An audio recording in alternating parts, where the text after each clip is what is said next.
경제 소식을 빠르고 친절하게 전달해 드립니다. 네, 오늘 굿모닝 경제는 주원 현대경제연구원 경제연구실장과 함께합니다. 어서 오세요. 예, 안녕하십니까. 네, 실장님, 주식 양도소득세 얘기부터 좀 해보겠습니다. 네네. 정부가 이 주식 양도세를 내는 대주주 기준을 대폭 완화했죠. 예. 이게 이제 그 기존 10억 원이었는데 한 종목당 뭐 지분율 기준도 있지만 우리가 이제 어제 바뀐 거는 이제 그 금액 기준이죠. 뭐 여러 종목을 합해서 10억 원이 아니고 한 종목에 대해 10억 원인데 네. 그거를 이제 50억 원으로 높였죠. 근데 이게 2000년 이전만 해도 금액 기준은 없었어요. 그냥 지분율 5%까지 이상만 넘으면 됐었는데 이게 2000년에 이제 이런 금액 기준이 도입이 되면서 그때 100억이었거든요. 예. 근데 이게 점점점 줍니다. 줄어서 코로나 터질 때쯤 2월, 그러니까 2020년 4월에 이게 10억 원으로 내려갔다가 지금 이제 50억 원으로 다시 올린 거고요. 요게 이제 연말 기준이거든요. 그러니까 연말 기준이라는 거는 올해로 따지면은 이제 28일 목요일이 아마 주식시장 마지막 거래일인데 그 전전날. 네. 그러니까 우리가 주식을 사게 되면 이틀, 3일 정도의 시간이 걸리거든요. 예. 그게 이제 주주명부로 들어갈 때까지. 그러니까 전전날이니까 화요일까지, 26일 화요일까지 팔아야 됩니다. 사실 대주주가 안 되려면.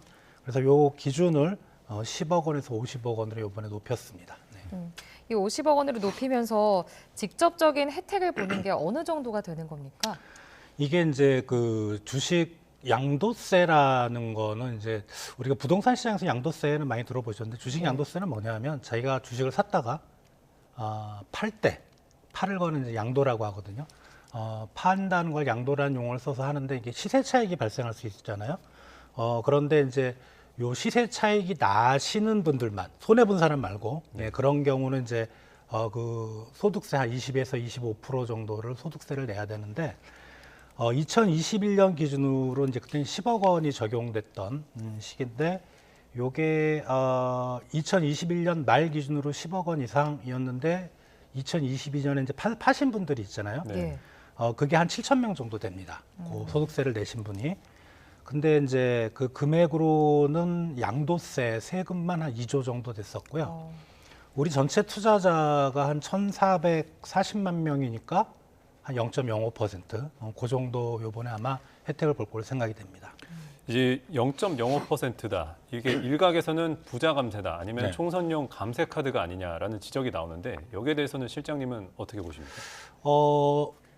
일리가 있는 말 같아요. 왜냐하면 이제 말씀하신 대로 너무 대상 인원이 작고 그리고 저번에 이제 공매도 금지 조치 같은 경우는 주식시장 전반에 영향을 미치니까 그래도 주식 투자자들 특히 이제 개미 투자자들 같은 경우는 주가가 내려가는 걸 막을 수 있는 조치라고 생각이 되고 근데 주식 양도세를 폐지하겠다는 거는 지금 윤석열 대통령의 공약입니다. 그리고 언젠가는 할 것 같은데 요게 사실 작년 말쯤에 한번 여당하고 야당하고 그다음 금융투자소득세 2025년으로 좀 연기하고 요번에 그 주식 양도세 상향 기준을 상향하는 것도 좀 합의를 봤었거든요. 그러니까 안 하겠다 올해는. 근데 갑자기 이제 꺼냈거든요. 그래서 보통 이런 거는 뭐랄까 세금을 부과하는 기준을 바뀌는 이런 정책들은 사실 요거는 이제 국회 통과 사안은 아닙니다. 시행령으로 바꿀 수 있는 건데 그럼에도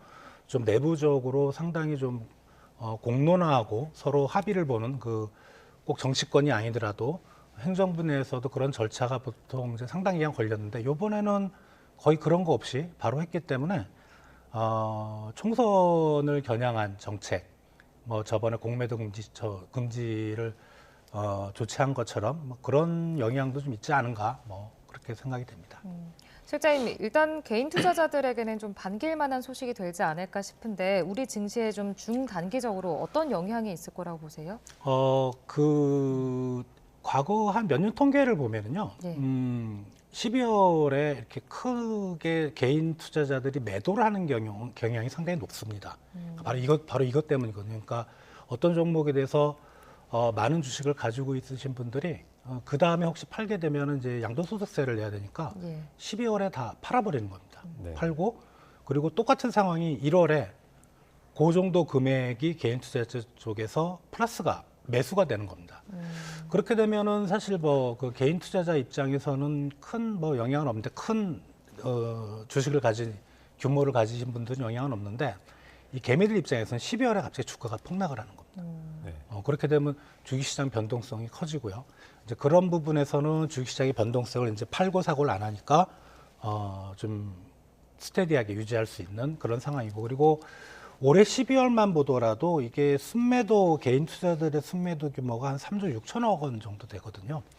그러니까 최근에 이런 이제 그 주식 양도세를 피하기 위한 큰 손들의 매도도 있었지만 최근 주식시장을 보면 크게 상승할 수 있는 모멘텀이 그렇게 많지가 않습니다. 네. 뭐 국내 경제도 그렇고 세계 경제도 그렇고 그렇기 때문에 이번에 양도세를 양도세 그 기준을 상향 조정하는 거는 일정 부분 좀 주식 시장에 도움이 될 걸로 생각이 돼서 혜택은 0.05%지만 주가가 그렇게 변동성이 좀 크게 벌어지는 거를 좀 막을 수 있는 그런 조치이기 때문에 개인 투자자들 입장에서 나쁜 정책은 아니라고 생각이 듭니다. 네, 알겠습니다. 좀 다음 소식으로 좀 넘어가 보겠습니다. 올해 국가 총부채가 6천조 원을 돌파할 거라는 전망이 나왔습니다. 네. 이게 가계와 기업 또 정부의 부채가 위험 수준으로 도달을 한 건가요? 어떻게 보십니까? 지금 이제 2분기 말까지 통계가 잡혀 있는데 우리나라 국가 총부채는 말씀하신 가계, 기업, 정부 세 파트를 합해서 5,956조거든요. 그러니까 지금 거의 4분기잖아요. 올해 말 기준으로는 분명히 6천조를 넘었을 거고, 부채가 이렇게 감소하는 경우는 뭐 비율은 감소할 수 있지만 네. 금액이 감소하는 경우는 없기 때문에 6천조는 넘어갈 걸로 그렇게 생각이 되는데, 근데 그 부채 규모가 우리가 이제 1,000조 막 단위가 그러니까 엄청 커 보이잖아요. 네. 위험하다고 하는데 그거보다는 사실은 이제 좀 다른 지표하고 좀 비율을 계산하는 이제 그런 과정이 있어야 될 것 같고요. 다만 이제 우리가 좀 1년 전보다는 좀 많이 늘었다는 거죠. 그러니까 이게 올해 6월 말 기준인데 작년 6월 말 대비 작년 6월 말에 5,730조 정도 됐으니까 한 4%가 증가한 거. 그 국가 부채 증가하는 속도는 좀 빨랐다 이렇게 생각이 됩니다. 실장님, 그러니까 1년 새 총 부채 비율이 늘어난 게 OECD 31개국 중에 우리나라가 지금 유일하거든요. 이런 상황에서 지금 다른 국가들이랑 어떤 차이가 있기 때문에 이런 지금 상황이 된 겁니까? OECD 31개국 중에 늘어난 게 이제 우리가 그러니까 GDP 대비 총 부채 비율 네. 기준으로 이제 말씀을 드리면 우리가 1년 전에 비해서 4.9%포인트가 증가했는데 OECD 31개 선진국은 다 내려갔습니다. 그리고 이제 그 신흥국들은 브라질이라든가 뭐 중국이라든가 이런 국가들까지 전부 포함하면 한 44개국으로 우리가 대상을 확대해 볼 수 있는데 중국 다음으로 한국이 빠릅니다. 그러니까 상당히 우리가 좀 빠르게 늘어났다는 거고요. 이 부분을 보면 다른 나라들은 뭔가 디레버리징이라고 하죠. 부채의 사이즈를 점점 좀 줄여나가는 이제 그런 영향을 그런 정책을 폈는데 우리는 좀 부채가 좀 상대적으로 좀 빨리 증가했고, 더 중요한 거는 이제 다른 나라들 작년하고 올해 그 경제 성장률을 우리가 선진국들하고 비교하면 선진국들보다 상당히 좀 낮았습니다. 네. 그러니까 우리가 GDP 대비 부채 비율이잖아요. 그러니까 밑에 분모가 늘어나는 속도가 우리가 상당히 좀 느렸죠. 네. 예. 그런 영향도 분명히 있었던 걸로 생각이 됩니다. 알겠습니다. 이런 속도로 부채가 늘어난다. 이러면 우리 경제에는 어떤 좀 영향이 있을까요? 가계도 그렇고 기업도 그렇고 정부도 그렇고 부채가 많이 늘어나면 뭔가 움직일 수 있는 여지가 많이 좀 축소가 되는 거죠. 정부만 보더라도 예를 들어 부채가 계속 늘어나면 무한정 채권을 발행할 수도 없고, 그럼 이제 재정 수지를 흑자로 가져가야 되고, 그래서 이제 흑자가 난 부분을 가지고 부채를 갚아야 되는 거고, 가계나 기업도 열심히 더 일을 해야 되는 거죠. 그리고 부채가 많을 때 정부는 괜찮은데 민간 사이드에서 만약에 부채가 다른 나라보다 우리가 많다는 그런 상대적으로 많을 때 어떤 경우가 문제냐면 올해 같은 경우가 문제입니다. 금리가 높아지면 부채라는 건 이자 부담이 늘어나잖아요. 이제 그런 게 어떤 민간 부분의 경제 활력을 약화시키는 그런 영향을 미칩니다. 실장님, 그럼 이런 부채를 어쨌든 축소하기 위해서 정부가 할 수 있는 조치가 있을까요? 자, 우리가 생각해 보건데, 민간 부분의 부채를 줄이려면 네. 정부가 어떻게 되냐면 금리가 지금 기준금리가 3.5%잖아요. 10%까지 올려버리면 됩니다. 금리를요? 예. 예. 그리고 이제 정부 부채를 줄이려면 재정 적자를 확 줄여서 주치는 확 줄이고 세금을 많이 걷어들이면 되죠. 방법은 간단합니다. 간단한데 그 방법은 쓸 수가 없죠. 예. 그러니까 부채가 줄게 한다는 정부 정책 자체는 사실은 수단은 그게 거의 유일합니다. 뭐 정부가 뭐 금융시장에 뭐 부채 대출을 적게 해주라 뭐 이런 간접적인 수단도 있겠지만 직접적인 수단은 그렇거든요. 근데 그렇게 할 수 없는 이유가 있는 거죠. 예, 그만큼 경제가 나빠지고 민간의 활력이 떨어지는. 그렇다면 이제 정부가 할 수 있는 건 뭐냐 하면 성장 잠재력을 높이는 겁니다. 민간이 돈을 많이 벌 수 있게 그러면은 이제 부채도 좀 줄 거고 그리고 민간이 돈을 많이 벌면 세금도 많이 거치잖아요.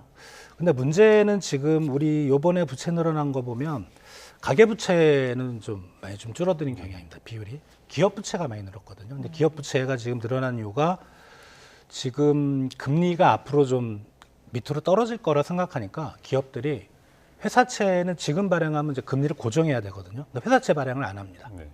그러니까 변동금리가 적용되는 대출을 받는 거죠. 그 영향이 있는 거고. 그러니까 이게 어떻게 보면 좀 경기 상황과 좀 맞물리는 그런 상황이라고 생각이 되고, 이게 말씀드리면 가계부채하고 기업부채는 지금은 상당히 좀 포션이 크지만 시간이 지나면 안정화가 점점 될 겁니다. 사실 제가 걱정하는 부분은 이 부분은 아니고요. 이제 앞으로 우리가 국가부채, 총부채가 늘어나는데 크게 기여할 부분은 정부부채거든요. 왜냐하면 OECD보다 우리나라가 어떤 복지 수준이라든가 어떤 정부에 관련된 재정 지출 비중이 상당히 좀 낮습니다. 이걸 점점 늘려나갈 거거든요. 이제 그런 부분에서 정부 부채를 컨트롤할 수 있는 그런 게 돼야 되고, 또 그런 복지 정책을 늘려나감과 동시에 우리나라가 조세 부담률이 선진국에서 좀 낮습니다. 세금도 많이 걷어야 돼요. 근데 세금을 더 거두려면은 이건 정치적인 합의가 필요하고, 이런 쪽에서의 어떤 정부 부채에 대한 관리, 중장기적인, 그게 지금 우리나라 총부채 문제를 해결하는 좀 핵심 관건이다 이렇게 보시면 될 것 같습니다. 네, 알겠습니다. 끝으로 미국 상황도 좀 알아보겠습니다. 그 미국의 3분기 이 성장률이 전망치보다 다소 낮게 나왔는데 이게 혹시 향후 증시에 어떤 영향을 미칠까요? 미국 증시를 보면 별 영향이 없었고요. 일제히 또 반등했고, 그리고 저번에 이제 속보치 잠정치에서 5.2%였는데 요번에 이제 어제 나온 게 확정치에서 4.9%니까 조금 떨어졌거든요. 근데 예. 저게 우리나라도 5% 성장률이 나오기 힘들거든요. 그러니까 예. 미국이 4.9% 나왔던 건 3분기가 상당히 지표가 좋았고, 관건은 이제 4분기부터 내년 상반기 특히 0%대 성장률을 많이 보고 있어요. 예. 그러니까 미국 경제가 갑자기 내려갈 수 있다. 3분기까지는 소비 구매력이 받쳐져서 소비 중심의 성장이 이루어졌지만 이제 앞으로 미국 경제는 상당히 좀 경기 하강세가 급격해질 거다. 이런 부분이 좀 우려가 되는 포인트입니다. 네. 알겠습니다. 오늘 굿모닝 경제는 여기까지 듣겠습니다. 지금까지 주원 현대경제연구원 경제연구실장과 함께했습니다. 실장님 고맙습니다. 고맙습니다.